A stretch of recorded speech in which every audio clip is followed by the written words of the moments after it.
Идет война в ауле горном. В ауле горном на коленях стоя. Укрыта черная косынкою голова. Перед странцем пала ниц от боли воя.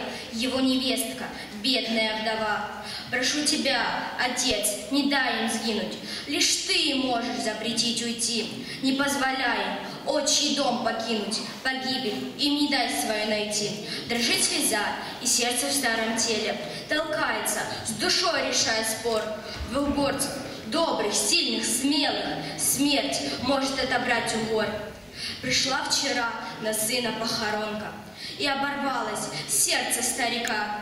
Сняв со стены оружие, винтовку, не держит ослабевшая рука. Борьба внутри, невестку жалко внуков. Он приподнял ее, в глаза ей заглянул, убил в груди волнение и муку. Вставай, невестка, не позоря ум, ступайте, дети, и свершите месть. Вас породившие, не посрамите горы, не уроните в битву дух и честь. А если смерть, то смело и достойно. В лицо смотрите ей, с улыбкой бравой.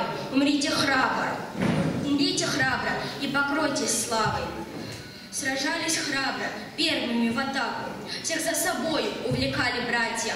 Врага за родину свою нещадно били. Отважных братьев всех в полку любили. Любили старшие бойцы в часы затища. Когда разрывов, свиста пуль не слышно. Рассказы слушать братьев о природе, о горном, независимом народе, о землях, о осетинском Божьем даре, заветах стариков и о гадае, о пирогах с начинкой и о пиве. И думали, приедем, будем живы. Но Бог войны не слышит наши мысли, и брошенной немецкой гранатой войной убитых поменялись числа, волной ударной разбросала братьев. Уже им не услышать друг о друге, обняться Божью милостью не будет. Заплачет от соседей дед в сторонке, когда придут на внуках похоронки. Взорвется болью мамино сердечко на дне Ордона, бурного местечка. Себя она, не выдержав, найдет. Случится смерть, в дома война идет.